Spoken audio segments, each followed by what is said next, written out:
transportation issues in the Shelby County area. Thank you, Dan. Thank you all for being here, and thank John and Laura and the other panelists. I think John and Laura covered pretty much all of my presentation, so I'm done. No, that's actually... Okay, by the way, my presentation, and I'm going to ask the others if they would allow me to put their presentation on a website called shelbyfarmspark3.wordpress.com, or you can go by this little shortcut URL. Okay, we're here to talk about Shelby Farms Parkway and some issues with the plan. I'm not going to go over all of the history because Laura has already done that, and John with regards to the road.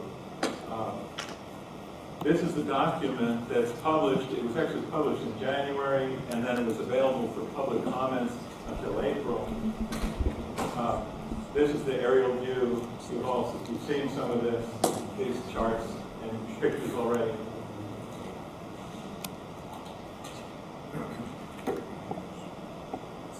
There's been a long history of planning in this area, trying to think about it, and a lot of objections along the way. That's why nothing's actually been done with regard to this road, because all the previous plans have had some problems and some huge amount of people objecting to it. 1990, Mayor Morris was the county mayor at that time, talked about this natural resource and making the highest, best use of these 4,500 acres, actually 4,200 acres. But when they did the plan, came out with the map, they said 4,500 acres. I haven't tried to add up all the numbers. I'm sure Laura probably knows it, but this was quite an old plan which covered all of this geography. Art Wolf has a bunch of other maps and plans and stuff, you know, so many different plans. Laura mentioned the conservation easement. One thing that's very important about it is that it talks about the property, meaning the park, having significant conservation, natural, scenic, recreational, agricultural, scientific, and parkland resources and values. And that the role and responsibility of the Conservancy, which they're doing a great job at, is to protect, maintain, preserve, and enhance all of those assets. The Conservancy easement talks about the actual property description, some exceptions. There's all the normal sorts of uses you would expect, but there's also some other ones like gardens, horticulture, farming, agriculture, with all the wildlife habitat, and of course pedestrian, bicycle, etc. This is from the Shelby Farms Park Master Plan, all of these different uses. So many different things that are part of the park. Now, if you go back to 1971, there was an event which Memphis is very well known for, and any landscape architect knows this. The Supreme Court made a ruling, and Justice Thurgood Marshall is quoted as saying, it's plain and explicit that there's a bar on using federal funds for construction of highways through parks. Only the most unusual situations are exempted. Okay? And the court recognized the place of cost, directness of route, and community disruption in highway routing. But the existence of the statute indicates that protection of parkland was to be given paramount importance. And the entire land that's been shown in all these maps is the park. You can't say this is park and this is not, even if it's not the highest use of the whole park. You know, where the bison are grazing, that's park. Where there's agriculture, that's park. Okay. Laura also mentioned 4F de minimis. There's a number of people that have to sign off on it. We're very happy that the Conservancy has not yet signed off on 4F de minimis. We hope to show why even after the Conservancy's requests are satisfied, that really maybe de minimis still is not warranted. This is some of the history of all the planning. Let me go back. There's three things regarding the current plan that still need to happen. There's supposed to be an official public meeting. This was a meeting that the Sierra Club decided to have here today because there was not yet a schedule for the official public meeting. And the SFEIS plan, that document, has been out already for many months. There were many responses written to that plan, and we understand there's a very long set of responses to that plan, but that's also not yet available. It's supposed to become available sometime soon, but apparently all the necessary sign-offs haven't occurred. All the people, I don't know if it's city, county, state, FHWA, there's a lot of people reviewing it before it finally will get released. That's going to be another big document. We're going to have to pour through and see what their responses are to all of our comments and concerns that have been implemented. And then maybe at some point there'll be a record of decision. We want to make sure that the responses to the comments come out and people have at least 30 days to review them before there's any sort of public meeting. Okay. Laura mentioned the bike ped connectivity. That's being handled, or it looks like, you know, the update. It's not published yet. It's not in anything that's visible to the citizens. I haven't been able to see it yet, but Laura and the planners at the Conservancy and the city and county are working on stuff with contractors. Now there's something else Laura didn't mention, which is tractor trailers. The agreement that was made for the routing of the road through the park that was made 5 years ago said no tractor trailers would be allowed. But now we've heard that if you accept federal funds, you have to accept tractor trailers. So that beautiful parkway that John showed in his slides is going to have big tractor trailers on it. Now maybe they won't, maybe they will, but you know, it's a road, again, they're planning it to cut off between I-40 and I-240. If you look at the map, the whole route of it, tractor trailers might find that a good route whenever I-40 and I-240 are congested. Also, there's a weave merge situation at Walnut Grove. If you look at the map here, this is a close-up of the interchange. They've actually moved Walnut Grove Road in order to give space for this little loop here. But in this area, in the red circle, you've got people that are on Walnut Grove that want to exit on Humphreys Boulevard, and the Humphreys Boulevard ramp is right away. Now they're actually making a special Humphreys Boulevard ramp on the parkway, so that these folks on the parkway that want to go Humphreys Boulevard never actually get on Walnut Grove. But there's people that are on Walnut Grove that want to go to Humphreys Boulevard, and people that are on the parkway that want to get on Walnut Grove that are going to be in conflict with each other as they drive through that area. I know John's engineers have looked at it. We haven't seen any specific information. They had some simulations, and the CSS project team looked at some of those simulations 5 years ago, but I think we need to look at it again. Environmental issues. John mentioned the aquifer. There wasn't really any discussion of leaching from the landfill. That's dirty water coming out of the landfill. They are doing some work now to put a new cap on the landfill and help protect it to reduce the amount of leaching. We don't know the status of that or when that's completed or if that's reduced the amount of leaching. Now the aquifer, page V of the SFEIS of the plan says the project is not expected to affect the Memphis aquifer.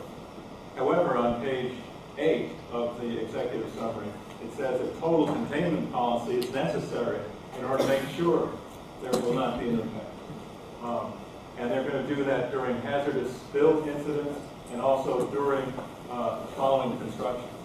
And then they have to have a monitoring program to watch things, to evaluate if there's any downgrade, downstream, or towards the Wolf River movement of any of this leachate, the dirty water that comes out of the landfill. Page 67, several explorations revealed that the confining layer, which typically separates the shallow alluvial aquifer, which is up high, and the Memphis Sands aquifer, which is much deeper, the confining layer is not there, so things can go quickly from, I'm not an engineer, I'm not a groundwater expert, but these sound like some concern areas, and I don't see how that they said this parkway will not affect the aquifer. These are issues that I believe are still open. And I also say the procedures sound expensive. What guarantee is there that these procedures will be continued after the road is built and a few years down the road, Memphis budget is tight, you know, the types of things they have to cut wherever they can. How do we know they will keep these in place? They'll be required. Okay? Isn't it better to avoid the problems altogether? This is from the USGS, a gentleman named Bradley in 1991. And you can see in the middle there, they're showing leachate migration from the landfill. This is right in the area where the interchange is planning to be built. And this is a quote from that, we're running out of time, but Brian Waldron, who's here, can talk a little bit more about that. Again, construction of the interchange, they have to build piers to support the roadway that goes up over the other roadway. That goes into the ground. Does that damage whatever barrier there is between the surface level and whatever? Okay, there are some other environmental issues. They plan to dump any runoff from the roadway into the Wolf River. I'm not sure of all the details there, but I don't think I want dirty runoff from the roadway going straight into the Wolf River. The floodplain and wetlands have been mentioned, and John already showed you a map related to that. Now we get into financial issues. The original estimate for the roadway, which was in the 2011-2014 Transportation Improvement Plan, which is published by the Memphis MPO. There's all these alphabet soup organizations and activities that are involved in all this. But the original estimate of the cost was $23.8 million. But now they've had to spend money figuring out how to make the parkway park-friendly and attractive. They have to spend money to respond to the environmental concerns. They've had to spend money to respond to the connectivity issues that we've already heard about. And then there's other ones we don't even know about. The engineers will figure them out when they go through the detailed work of figuring out, how to do all the things they need to do. And then there's the operating cost question. Again, I say, isn't there a less expensive alternative? Why don't we start maybe by trying to fix the Farm Road intersection? I do okay on the computer. I created this drawing from scratch. It's not perfect, but this is supposed to look like Farm Road, and which really comes at an angle, but forget that for a moment. Widening Farm Road a little bit as it approaches Walnut Grove, allowing some more merged lanes, etc. But one of the biggest problems with Farm Road and Walnut Grove is in the evening time when traffic is moving east back towards Germantown and Bartlett, etc., and then they want to turn to go north on Farm Road. The waiting queue is not long enough. Why not just extend this waiting queue? What happens now during rush hour is it backs up into the actual travel lanes, and then that slows up all of Walnut Grove. In the morning time, the situation's a little bit different. You've got traffic mostly coming from the east going west, and traffic coming down Farm Road and wanting to merge with that traffic, and they kind of get in the way of each other. There's not enough room here for this Farm Road traffic to merge smoothly in with the Walnut Grove traffic, and so they kind of get in the way of each other. Why not just do that now? It obviously would cost a whole lot less, and see how it works. Does that fix our problem, or at least give us a few more years to think about the bigger problem? Now, also, I learned about cost benefit. I used to work in cost benefit in the regional planning agency in Boston, and we always had to look at the cost benefit of any project, not just the cost. So, what is the dollar value of the benefits to all of these expensive roadways and the interchange? We don't know the answer to that. How does it rank with other projects in the region? Is this the most important project? Are there other projects? We don't know. There's not any comparison that's been given. Who benefits from this parkway? Well, page 1 of the SFDIS says it's going to improve mobility of Bartlett and Germantown residents. But Memphis is being asked to pay for this. And Germantown, Bartlett, Shelby County aren't being asked to pay anything other than in their federal taxes. There's another statement in the SFDIS that Shelby County may gain economic benefits from the conversion of land use from farmland to right-of-way. This may generate additional jobs, commerce, and adjacent areas. It's very vague. It's possible, but do we want to gain benefits from converting farmland? All right. Now, also, travel time improvement. Obviously, one of the reasons you build a new road is to make travel time quicker for people. Well, there wasn't any real discussion of travel time. But if you started I-40 at Whidden Road and want to travel to Humphreys Boulevard, you hit a traffic light at the first ramp. You hit a traffic light at the next ramp. You hit a traffic light at Century City Parkway. You hit a traffic light, which will be there at Whidden and Macon. Then there's 9, I'm sorry, that's already there. Then there's 9 T intersections and numerous driveways. And then there's going to be a traffic light at Whidden and Mullen Station. Then there's going to be a traffic light at Parkway and the future Sycamore View Extended, if in fact they built Sycamore View Extended. Then you hit the free flow interchange. Yay! then you have to get on the exit ramp, and then there's a traffic light there at the bottom of that ramp, and you turn left, and then you have a traffic light to turn off the Humphreys and go back to this hospital. I don't know how much time that's going to save, but you hit 8 traffic lights and 9 T intersections, a bunch of driveways, and 1 very nice free-flowing interchange. There's also some discussion of the safety of a free-flow interchange. The advisory team was told that we need, because of the volume of traffic, we need an interstate-style interchange. Well, I don't have the actual traffic counts, and I don't know this for absolute certain. I'm sure John's folks have the numbers, but there are a bunch of intersections in Memphis that have more traffic than are estimated for Walnut Grove and Shelby Farms Parkway. And they have been left in the same condition for years and years.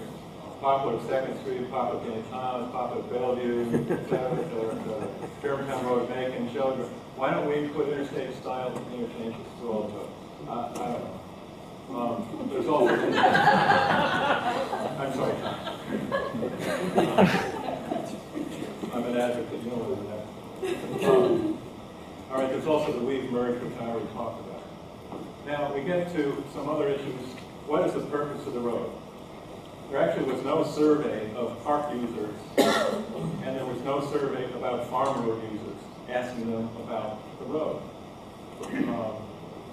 The advisory team was told it's not meant to be a highway connection between I-40 and I-240, but in the SFEIS it says this will facilitate not only through traffic between Interstate 240 and I-40, but it will do other things. So there's that conflict again.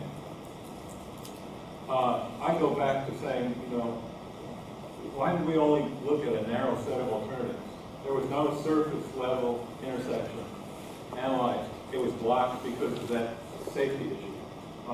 There was no urban interchange analyzed. There's some, I don't know if people know urban interchange. It's one where a ramp goes over and people make their turns underneath the ramp and there's traffic lights down there. And it worked pretty well in a bunch of places around Memphis.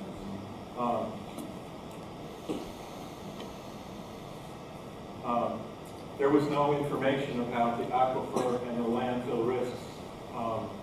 Why not relocate the intersection? Admittedly, the earlier request had been to move the road as far west as possible, so it was as far out of the park as possible, but that was before all of these landfill risks and other risks went on. I don't want to take any more time. This presentation is going to be on the internet by tomorrow, and you can see all these other issues. You're doing good, Dennis. Actually, I do want to hit this. There was a handout at the NEPA meeting in December of 2007. This is an appearance of the handout here. There's a quote in it that says, the project impacts, etc. I pulled out some detail of that. It says the primary environmental impacts will be impacts to streams and impacts to biological ecosystems. But there's no mention of the breaches in the aquifer, no mention of bleaching from the landfill, and no mention of diverting runoff into the Wolf River. How can people make an honest decision about whether they like the roadway or not? This was an important public hearing, and it was not in the brochure anything about those issues, and it was not discussed in the meeting. Now, the CSS advisory team, you saw this document in the background there, and all the people, you can see the signatures there. There were 16 or 17, I wasn't part of that time, but there were a lot of signatures. But they signed to a plan that was based on certain things that have changed since then. Okay, the tractor trailers issue was not, in fact the document says tractor trailers will not be permitted. Also the environmental issues that I just talked about were not talked about and were not part of the discussions when people agreed And the Sierra Club did sign off on this document at that time, but these issues were not known, which really makes those signatures invalid. Okay, what's next? I'm going to update the website. I ask everyone to watch for the T-Dot public meetings, watch for the release of the responses to the comments. Call your mayor, city council, and others if you're concerned about this. Tell them you want the issues resolved, and tell them to rescind their approval of the 4F de minimis. Look at that Overton Park page again and see what it says about building a road across the parkway.